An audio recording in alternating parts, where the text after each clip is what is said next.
Peace. It's another great episode. Great to have you. Great to see you. Thanks for joining. I'm Coach Robert Moore, your plant based fitness and nutrition guide. I help entrepreneurs and parents go plant based so that they can improve their health, lose weight, increase their energy so that they can run thriving businesses and households. I am pleased to present you the new Going Plant Based 101 series, 7-part video series where we're going to cover how to go plant based without going broke or losing your mind. Today is the first video where we will be covering the benefits of a plant based lifestyle and why you should actually care. Tune in, grab your notebooks, grab your water. Let's get healthy. Let's go. What's going on, Instagram land? So it may look like I'm not looking at you because I'm actually recording this also on a different device. So I'm going to be looking at that one, but I'm looking at you too. I'll engage and interact with you as much as possible. Go ahead and ask your questions. I will be checking the questions, getting those answered as I can as well. Please go ahead and ask whatever questions you may have. I want this to be interactive. I want you to get as much information and value out of this as you absolutely can. So I'm gonna give everybody a couple minutes just to tune in, get caught up with this, get everybody time to tune in. In the meantime, hope you're having a great day and that it's been healthy up to this point.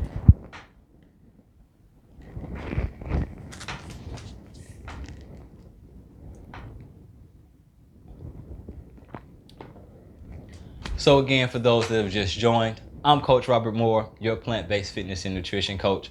I help parents and entrepreneurs go plant-based so that they can improve their health, lose weight, increase their energy, all so that they can run thriving businesses and households. Now, a lot of people have heard about this plant-based lifestyle. Some have tried it, didn't think it was for them, gave up, switched back. Some don't even have a clue where to begin. You've probably heard some rumors about it, what's going on. It could be helpful, it can't be helpful. You're always hungry. You can't eat nothing. There's tons of information out there. And the purpose of this video series is to help weed through all the garbage, pick out the parts of information that's going to be absolutely vital to your health and help you institute a plan that will help improve your health and get you moving in the direction that you want to go for you and your family. So if you're ready, I'm ready. Let's get cracking. So what is plant-based? That's where we're going to start, because I get that question a lot, is what is plant-based? Do you eat meat? Do you eat dairy? Do you eat this? Do you still eat fish? Do you eat shellfish? Do you eat seafood? What is plant-based? So the easiest way to explain and describe what plant-based is, in the way that I've come to understand it, the plant-based lifestyle is encompassing of a couple of things. The first is that you focus on eating foods that are from the ground. So you want to eat foods that are plant-based, meaning they were grown. Fruits, vegetables, grains, legumes. And you want to eat these as close to their natural state as possible, meaning unprocessed. You will sometimes hear the term thrown around, whole food plant-based. And what that means is exactly what it sounds like. You're eating foods as close to their whole form as possible. To contrast that with a lot of the foods that are on the market now, which are processed. And a processed food basically means that they took a whole food, broke it down into little bitty parts, put those parts together, added some chemicals and some preservatives, put it through a conveyor belt, and processed, give you this processed product. So that's the difference between processed and whole food, or whole food plant-based, and that's why you will hear that term whole food plant-based often. And now you're going to say, well, Coach, what's the difference between plant-based and vegan? Aren't they the same? Yes and no. So somebody who lives a plant-based lifestyle still focuses on eating those foods in their whole form, as close as possible. So they're doing more cooking. They're buying things that are say foods in a dry form and soaking them, like your dry beans, your nuts and seeds, your fresh vegetables, fresh fruits, fresh root vegetables as well. Versus a vegan, they focus on eating foods that do not contain any animal. And I'll get back to the plant-based in a second. Well, we'll go back there now. So also with a plant-based lifestyle, you do not consume any animal product at all. No animal, nothing that came from an animal, nothing that's made from something that came from an animal. So let's go down the list so that we're very clear. That includes beef, pork, chicken, turkey, duck, salmon, any kind of fish, any kind of sailfish, any kind of crustacean, any kind of if it came out of the water, unless it was seaweed or algae, we don't eat it. If it has a face or a heartbeat, we don't eat it. If it came from something with a face or a heartbeat, we don't eat it. So that's your dairy, milk, cheese, yogurt. What else comes from cows? Ice cream that's made from cow's milk. Then you got eggs and all of the byproducts of that things go into. So butter, lard, it's been so long since I've eaten, I don't even go. And then mayonnaise. And so they break down a lot of these animal products and they put it in a lot of the processed foods for more fat, for more taste, for whatever reason. Most of the time it makes no reason whatsoever. So in a plant-based lifestyle, you will not consume any of those things. However, you are going to focus on eating the abundance of fruits that are available, the abundance of vegetables, the abundance of leafy greens, the abundance of grains, legumes that are out there for you to eat. And then the nuts, the seeds, the herbs, there's a plethora of things that you get to consume eating plant-based. It is not a restrictive way of living or a restrictive way of eating. So let's dispel that rumor or that theory now. So back to the vegan. What a vegan will tell you is, I don't eat meat, I don't eat this, I don't eat that. But a lot of vegans will eat a lot of the highly processed replacement foods, vegan replacement foods. So your Beyond Meats, your Impossible Burgers, your Just Eggs, a lot of the foods that are no longer whole foods because they've been broken down, processed, and recombined into a new product for you to consume on the market. So that's one of the difference between a vegan and a plant-based person. You'll see another difference come in and why they said that they decided to move into switch to the lifestyle that they chosen. Someone that decided to go plant-based, more times than not, it was because of a health issue that they had, a health issue that a family member had, or something along those lines. When you talk to vegans, oftentimes, now these terms can be synonymous, so don't let me cross that, but we want to be clear in the distinction. More times than not, a vegan is going to say, oh, I did it because of the animals, and they will focus more on animal cruelty. In my journey, I knew that the animals were being treated a certain way, but it wasn't a priority when I made my decision. Is it absolutely fantastic that because I decided to eat this way, that now there aren't animals that are being tortured and killed and held in inhumane or in animal conditions? Yes, that's absolutely. The impact that it's having on the environment, I had no clue on until I started to move through this path. And that's a whole nother video, a whole nother section we can get into later.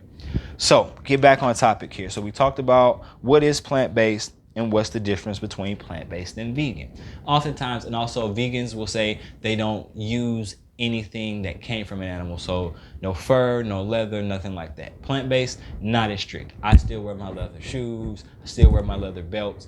Not gonna go out and get anything made out of fur, but leather, hey, it's there, I'm gonna do it. But in plant-based, it is not as restrictive and confined to what society has made you think the lifestyle is about. Versus vegan, some people that live that lifestyle do adhere to a lot of those attributes. So, any questions over here? None. Perfect. So, we've talked about what it is, and now what matters most to you is why the heck should you care, right? Well, before we get into why you should care, I want to give you a couple of statistics. I don't have these memorized, so I'm going to check my notes because I don't fill my brain with useless information. But it's useful to help prove a point and help you shift your mindset and understand why you should care. So, I'm going to start with the most dire of them all. There are 10 things. There was a list of 10 things that were the top 10 reasons that killed or the cause of death in the African American community. 4 of those 10 were health related. 3 of those 4 health related issues can and are food related illnesses. The top 3 causes for death in African Americans are heart disease, cancer, and stroke. To give this in a percentage, 23% of deaths are from heart disease, 20% of deaths are from cancer, 6% of deaths are from strokes. To put this in a different light and perspective for you, because in our community we often hear about the homicide rate and black on black crime and all of this. I'm going to pause so this can sink in. Homicide was on the top 10, but only 3% of deaths in the African American community are attributed to homicide. Let that sink in. You are twice as likely to die from a stroke than you are to be killed. That should matter to you. And if it doesn't, this probably isn't the video for you. Now, let's look into some more statistics here. In the African American community, 18% of adults over the age of 20 have been diagnosed with diabetes. 38% of men over the age of 20 are overweight or obese. 55% of women are overweight or obese. 57% of African American men and women have hypertension, also known as high blood pressure. So, to put that into perspective for you, 1 out of every 2 of you watching this video, or if there's 2 people in the room, 1 out of the 2 of you has high blood pressure or hypertension.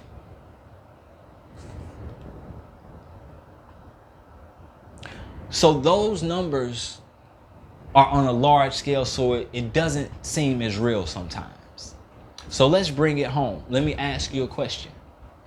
Who do you know personally that has diabetes? Who do you know personally has cancer, has died of cancer, or has been affected by somebody that has died of cancer? Who do you know personally that is overweight or obese? Who do you know personally that has heart disease, that is at risk for heart disease, that has high blood pressure, hypertension? I'm pretty sure if you look around your house, if you look around your family, you can spot a couple people. You may be that person. This isn't to point fingers. This is only to express a point that a lot of the issues that affect us are health related, and those health related issues are tied to issues to food. Let's see here. What else? What would you be able to do if you had all the energy to make it through your day without being lethargic and tired? Could you work on that second business? Could you grow your current business more? Could you be more attentive as a parent? Could you be more attentive as a partner? These are some of the ways that you were affected by your ill health. As you started to age, have you felt your body start to change? I turned 39 this year. I turned 40 this year. I am so happy to see it. I've noticed the changes in my body from when I was 25. I am very grateful that I was pescatarian and vegetarian before I went plant-based 7 years ago. I don't feel it as much as I did, but I felt the difference between living that lifestyle and going plant-based. Removed irritable bowel syndrome, removed pain in my knee and shoulder, removed pain in my elbow. All that was due to arthritis, well, not arthritis, but inflammation. Inflammation was due to the dairy and the chicken that I was eating. Irritable bowel syndrome, the gluten, and the meat. Things that are removed when you switch your lifestyle. So these are some of the reasons why you should probably care, because your health is at stake. Your family's health is at stake. When you get older, do you want to have to rely on your family, your children to take care of you, or would you rather be self-sustained? This is what's important. This is why you should care whether or not, or what the benefits of a plant-based lifestyle are. So let's get into what some of these benefits are. And I'll tell you from my own experience, some of the first things that I saw were an increase in energy, improved sleep, improved digestion.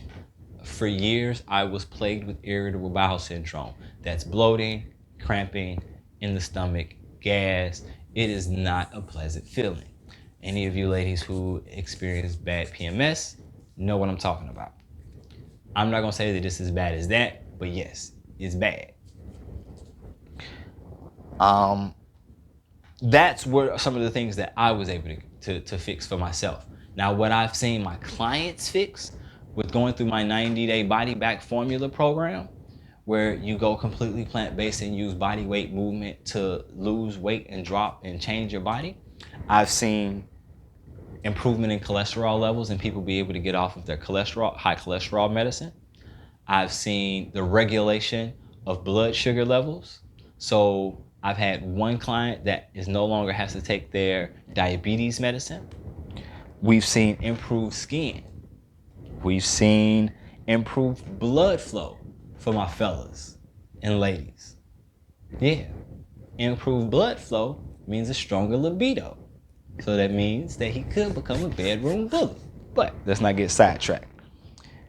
Now, things that have been shown in the medical field and through research is that it does reduce the risk for cancer.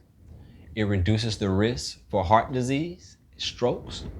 It helps you regulate your body weight. That's another thing I've seen happen. I'm super proud of a client right now who just went through the program, who is on track to lose 26 pounds in 12 weeks. He is at the 10-week mark and he has lost 20 pounds. Super proud of him. Hope you're watching.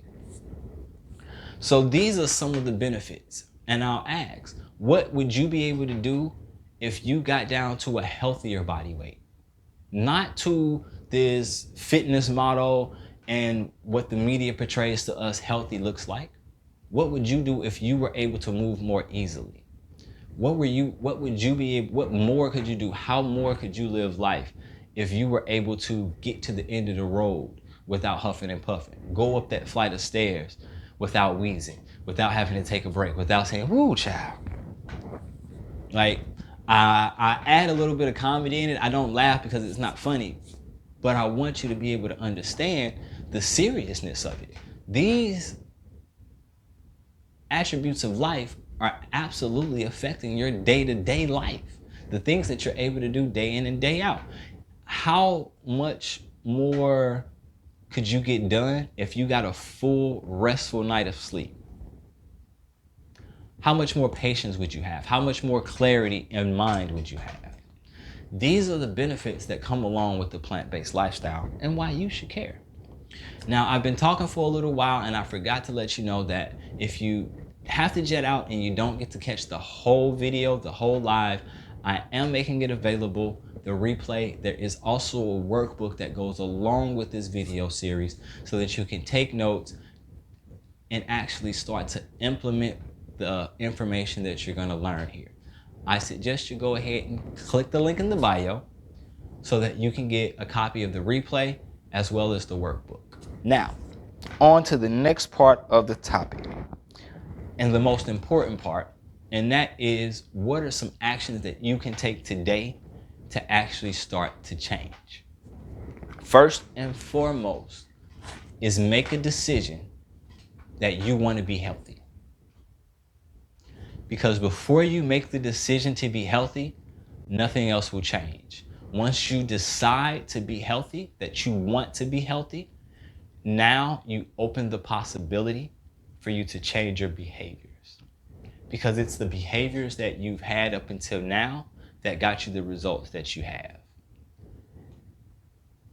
Most of the time, it was due to lack of knowledge or lifestyle that our parents gave us. And we can't point the finger, they didn't know any better either.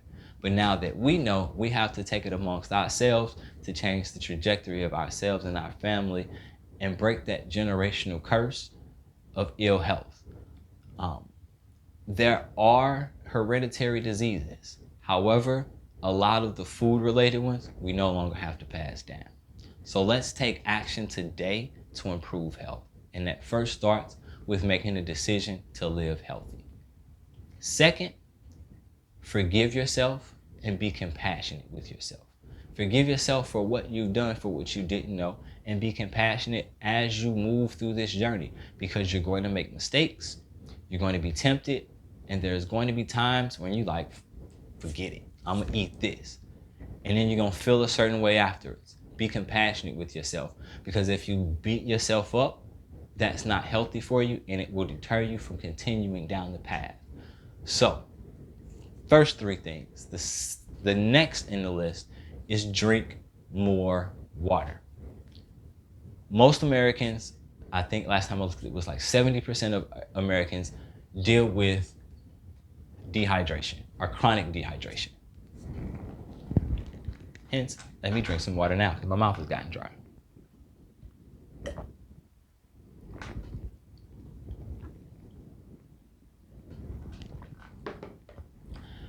By being properly hydrated, you will ensure that the wheels keep flowing smoothly.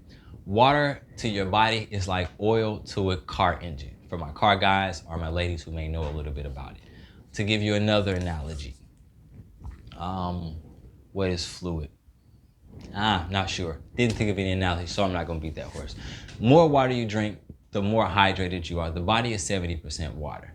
So that means your body relies on the hydration to perform a lot of its regular functions.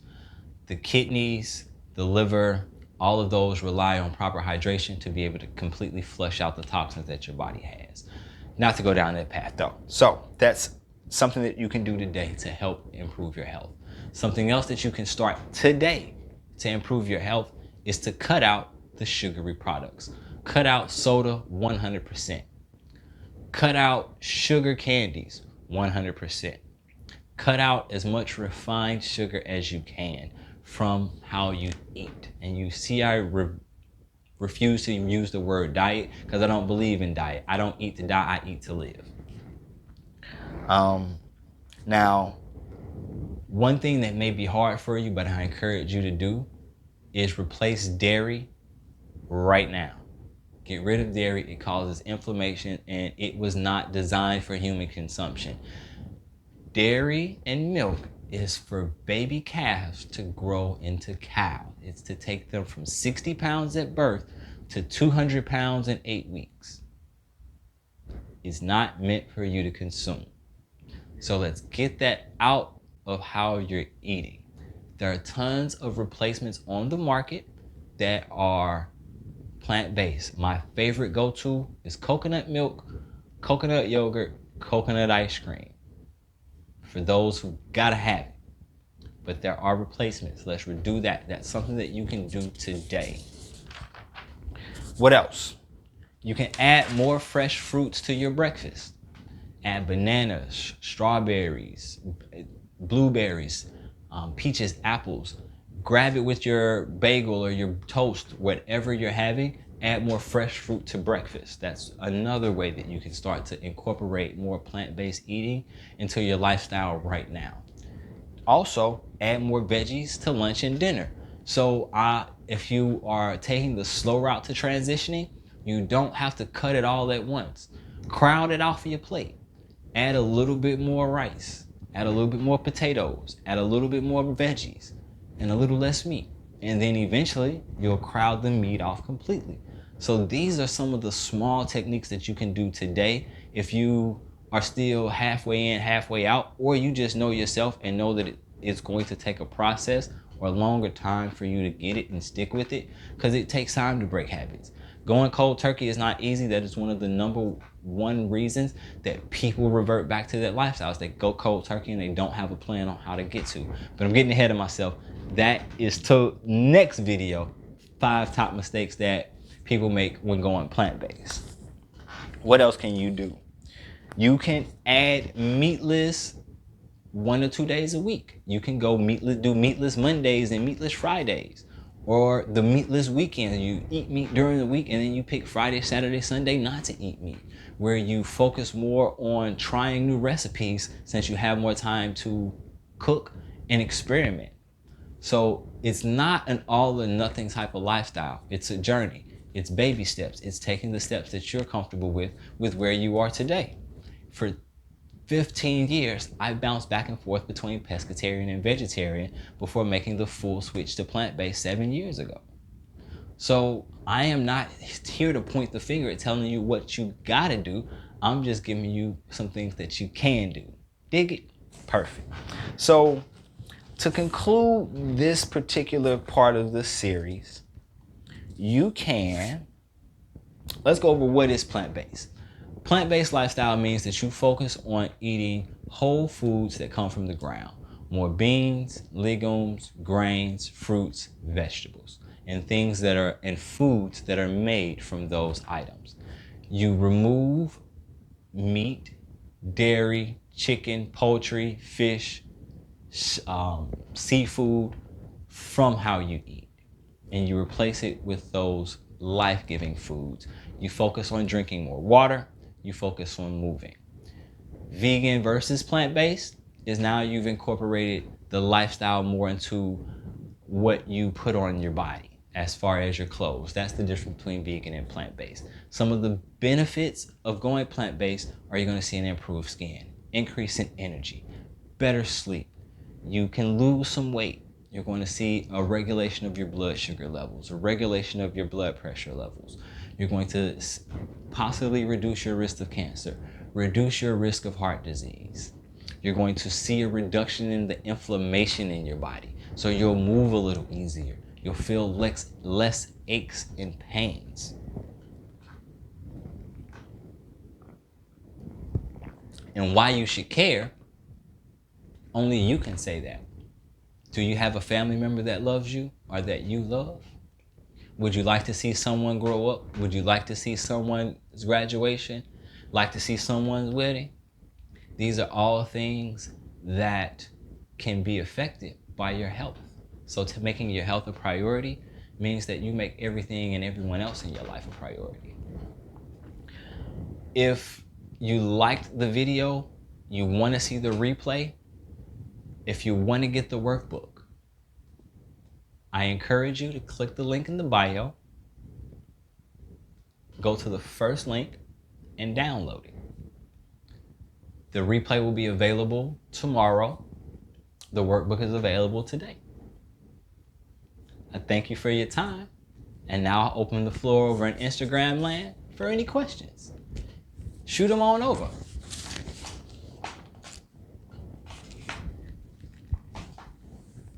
Hello. I hope Instagram hasn't froze on me. Oh, there is everybody. All right, so what about the sugar in the fruit? They say not to eat because of the sugar. So a lot of people will say, oh, the sugar in the fruit. Oh, okay. Well, there is sugar in fruit. However, there's also fiber in fruit. So the reason that refined sugar is a problem for you is because of how quickly the body is able to turn it into glucose. And that glucose causes your glycogen levels to spike. That's why they say don't eat sugar. The people that are saying don't eat fruit are giving you bad advice because they're not taking into account the fact that that sugar is encased in fiber, and the body has to separate it from the fiber in order to process it to glucose. And by that time, it helps to slow down its absorption so it doesn't cause those spikes. I'm glad you were listening, brother. The replay is definitely available if you want to get the whole thing. What about honey? So honey, I still use it. Vegans won't, some plant-based people won't, and the reason being is that when it comes to honey, it is a byproduct of an animal. What honey actually is bee throw up. if to get technical with you. So a lot of vegans or plant-based people won't eat it.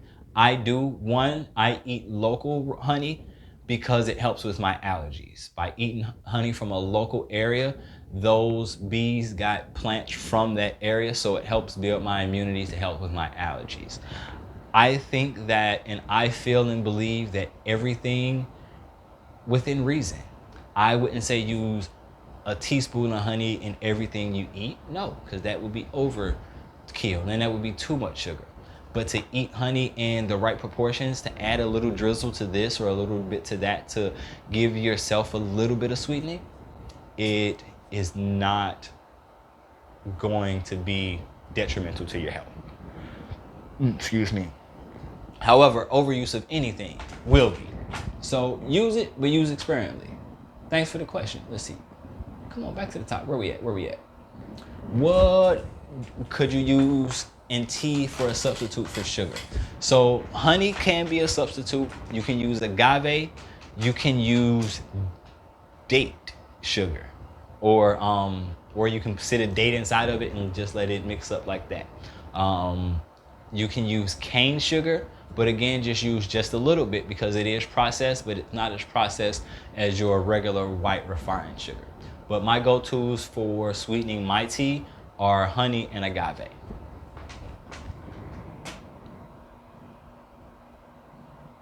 Let's see, what other questions we got here?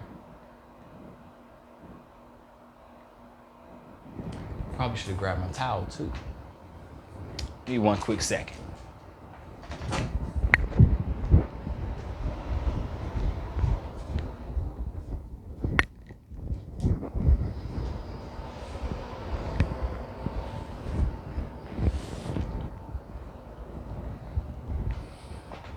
What about raw sugar? So raw sugar is another, it's slightly less processed, so you can use it. I would just still use it sparingly. And if you are working through a healing journey, I would really work to reset my palate to where I am not craving as much sugar and you get used to things that are a little bit more bitter.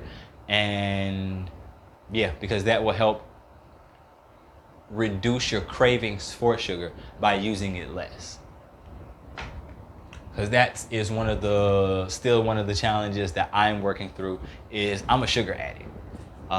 So however, I've found ways to get the sweet taste without the sugar. So I make my smoothies pretty sweet by using bananas and fresh fruit juice. Like I'll freshly juice an orange and use that juice as the liquid for my smoothie. And so it tastes super sweet to me. And if you want to sweeten, so when you're asking for sugar, what are some of the items that you're trying to sweeten? What foods are you looking to add sweetness to? Because there are some plants that help add sweetness, like the stevia plant. When you cook with that, it does add a little bit of sweetness as well.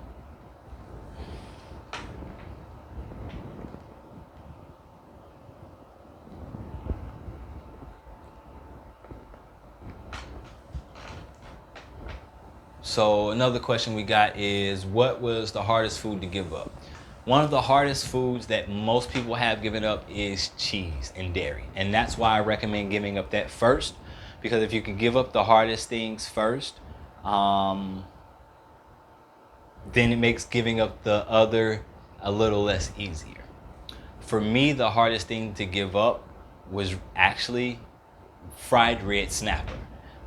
I love island food, and it was one of my favorites. So how hard is it to get food on the go?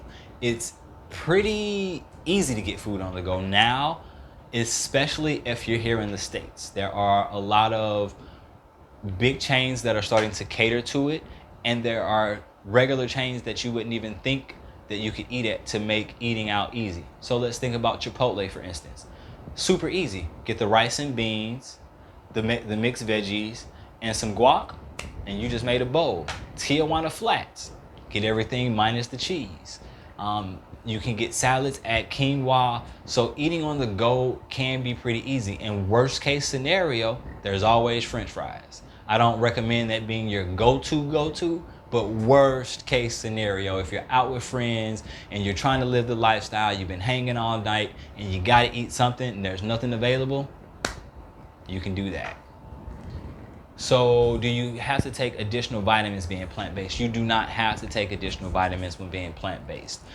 I do take a multivitamin, and there are some vitamins that you do want to make sure that you keep an eye to make sure that you're getting the right amount. So vitamin B12 is one that is super important that you want to make sure that you get. A lot of people think that you get B12 from the meat, and it's kind of sort of.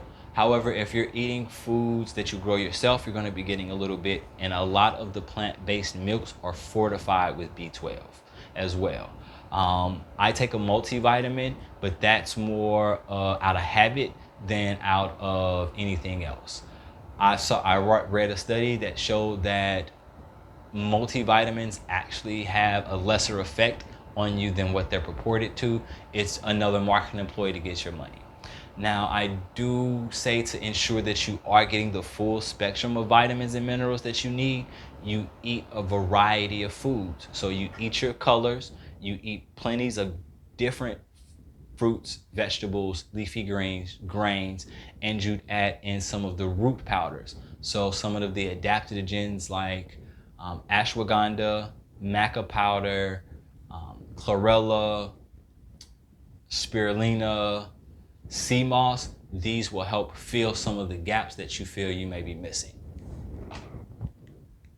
I thought you should not eat white rice. Correct, you should not eat white rice. It's highly processed, but white rice is not the only rice out there. You have brown rice, wild rice, and black rice. Some alternatives to rice also, other ancient grains. You got quinoa, you got kamut, you got millet, and there's another one that I think it's called folio. You got couscous. There's tons of grains you can eat where you don't have to rely on rice. But if you're out and about and you're in a pinch and that's all you got to eat, I'm going to say eat the right rice. I'd rather you eat white rice than go hungry and then binge eat on something that's completely unhealthy for you. Does it mean plant-based is mostly raw as opposed to being cooked, processed? So raw is a whole nother level to eating plant-based. Raw means that you don't eat food cooked over 118 degrees. That is some people's choice because as you cook the food, you do lose nutrients. So a lot of people live the lifestyle where they live raw. I eat raw occasionally. Actually, I eat raw a lot. I don't eat cooked food until about noon. Personal choice because of how my body reacts. But I'd probably say my food, raw food to cooked food, is probably at a 50% ratio. And that's because I eat a lot of fresh fruits and vegetables. However, you do not have to eat raw to eat plant-based. You will eat a lot of raw foods eating plant-based because you're eating fresh fruits and vegetables. However, cook your food to your desire. Unless you have some specific health issues where eating that raw lifestyle and getting the full nutrient spectrum of the foods will be more beneficial for you. What helps with seasonal allergies? Eating foods that are in season and eating honey that is grown or sourced locally to your city and or state are some of the ways to help with seasonal allergies. Do you have to take additional vitamins? Okay, so I think I got all of those questions answered. What other questions do you have for me? And for those that have just joined, I'm Coach Robert Moore, your plant-based fitness and nutrition coach. I help entrepreneurs and parents go plant-based so that they can improve their health, lose weight, increase their energy, also that they can run thriving businesses and households. I care about people. I care about you because I want you to live healthy with me. Let's create some good memories.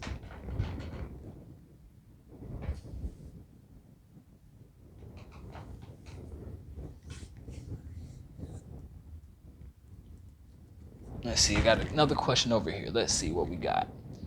Do you trust the big chains? Are you afraid of cross-contamination?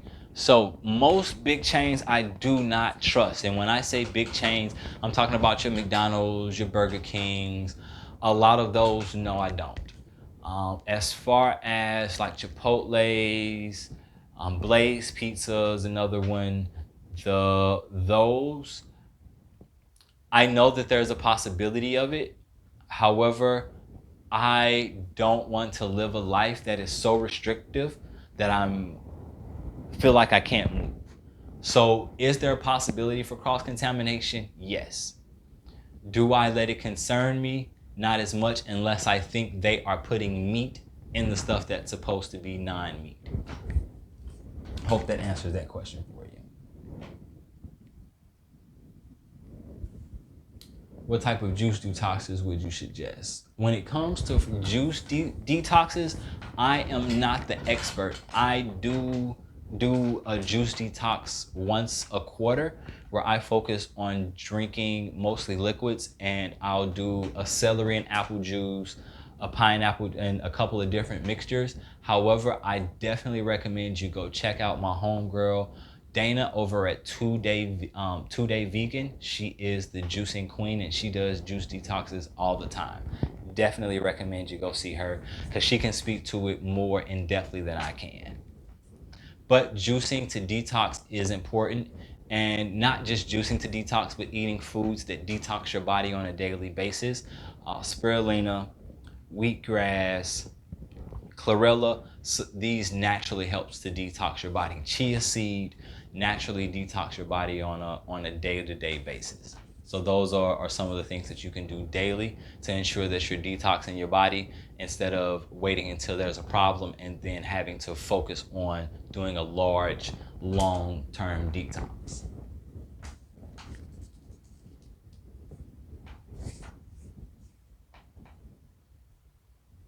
Another question. Do you spend a lot of time in the kitchen? You can spend a lot of time in the kitchen if you don't meal prep and you don't meal plan. And you don't have to when you can't meal prep. Okay, so yeah, so meal prep. So meal prepping is very essential to living a plant-based lifestyle and keeping it easy for you. And you don't have to meal prep a lot. For me, I meal prep my grains and I pre-cook my beans because I don't use canned beans. So I'll meal prep most of my grains on the weekend so that all I'm cooking are the main dishes that go with them because it saves time.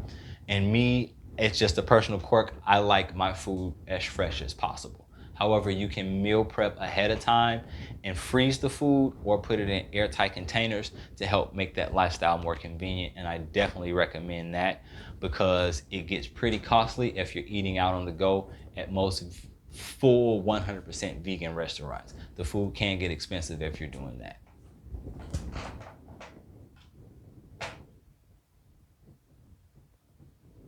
What do you eat for breakfast, lunch, and dinner? Okay. Is it okay to eat salad every day? Yes, you should definitely eat salad every day. However, I recommend you not eat the basic iceberg lettuce salad every day. That's not where it's at. I would make sure you're getting your dark leafy greens, an abundance of different vegetables on top, adding in nuts, seeds, or beans to help give you a protein profile in there as well. Because eating salads, it's a lot of chewing for not a lot of satiety. Satiety means how much you get full. And when you eat, you want to get full. So make sure that you're adding these other foods to your salad to get that satiety, get that fullness from it. For breakfast, I do a fruit smoothie that's pretty packed with a bunch of stuff and some fresh fruit. A couple hours later, I'll eat a bowl of oatmeal that is packed with nuts and seeds. For lunch, I will typically have a salad or a veggie wrap or leftovers from the night before. Dinner is typically an ancient grain quinoa. My favorite go-to is curry chickpea and potatoes with some veggies with a side salad and avocado. My quick meals are lentil pasta, pasta made out of lentils with a red sauce, some chopped up veggies sauteed right on top. Boom and done. Eat it with a side of bread and avocado and a side salad. What are your thoughts on drinking chlorophyll? I recommend you drink chlorophyll. I don't drink chlorophyll directly. I get my chlorophyll by using chlorella powder. That's one of the items that I add to my smoothies in the morning. But yes, chlorophyll is essential for you. Chlorophyll is one of the items that helps you naturally detox your body.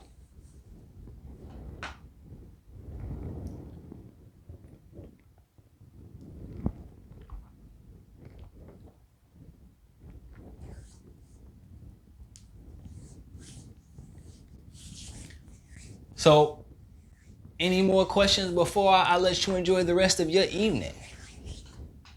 If there are no more questions, I do want to again remind you that if you missed most of the video, you can catch it again, the replay, and get the workbook that goes along with the 7-part video series by clicking the link in the bio.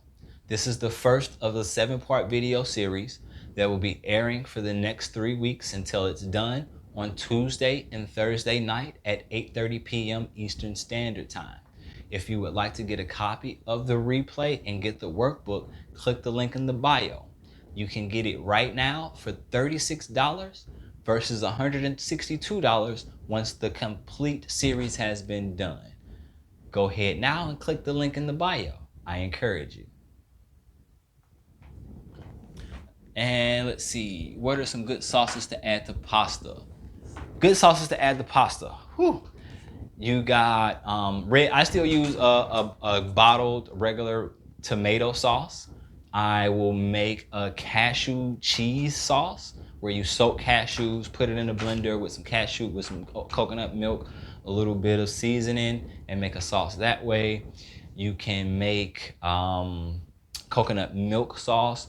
So there, you can make a garlic-based sauce where you put a little bit of oil, some garlic, do that way. So there are tons of different sauces. Is that found super green powder? Super green powder is cool. Instead of doing the store-bought ones, what I do is I make my own by buying chlorella, spirulina, and wheatgrass, and then I add those in their own proportion to whatever drink I'm making, whether it be a smoothie or whether I'm just making water, and I'll mix it in and drink it down. So I'm not a big fan of the mixed powders because I don't know what proportion it in, where it was sourced from, what other things were sourced at that same time. You should not eat canned beans. You can't eat canned beans. I stay away from anything canned just because of I don't cook with aluminum. I don't have a microwave in my house. So I am super extra when it comes to what I consume and how I consume it. Do I use canned beans when I am in a rush? Yes, absolutely. Because to buy beans in a dry form and soak them, it is a process. However, if you have a system, that process is easy. However, canned beans is not bad. They are just not the absolute best. It's better if you get the dry ones. I hope that answers your question. Let's see. What are my takes on sea moss and black seed oil? Use them in a bunch of it. What type of oatmeal? Overnight oats, steel cut, what kind? So for 2 questions, I can answer both of those. We'll go to the oatmeal first. Oatmeal, I use rolled oats, and I either cook my oatmeal or oftentimes I'll meal prep about 4 overnight oats so that I have meals to go, because being an entrepreneur, being a single dad, life gets busy real fast and sometimes I may not cook and I don't want to miss meals. I don't want to be hungry, so I have the overnight oats as a breakfast or just a go-to I need to eat right now and it's already done. I prefer rolled oats over any of them. Steel cut oats, it takes a little bit getting used to. It's a little too grainy for me. It's like eating bulgur wheat. Instant oats are too processed. They don't have enough nutrients. When it comes to sea moss and black seed oil, I recommend it. There are tons of benefits.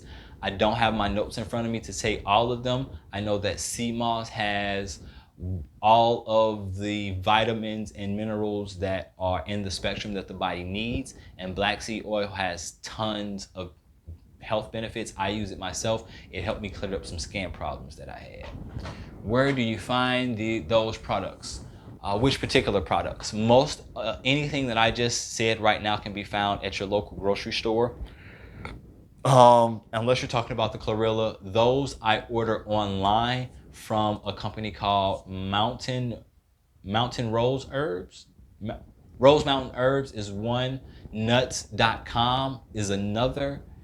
And I think it is Botanical something or another. I'll have to look it up, but I'll look it up and post it in my stories when I get off of here for those who ask where to find those.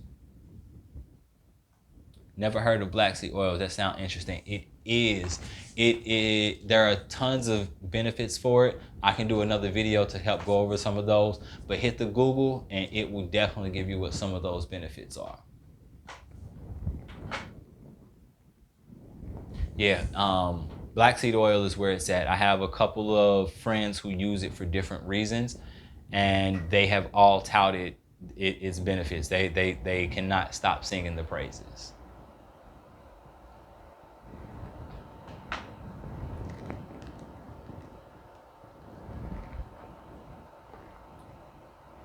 Can you use black seed oil and sea moss too much? You can use anything too much. That you can eat too many beets. So anything can be used too much. I suggest you not use black seed oil more than once a day, and take more than 2 to 3 tablespoons of sea moss powder if you're using the powder. If you're using the gel, no more than 3 or 4. Because I don't think sea moss is something that you can overuse, but I think that the body may build up some kind of irritability to it. I don't know. I've never experienced it, to be honest. So that's the real answer, is I don't know. Can you use it too much? I would not use too much oil of any kind in my body because it's still oil at the end of the day.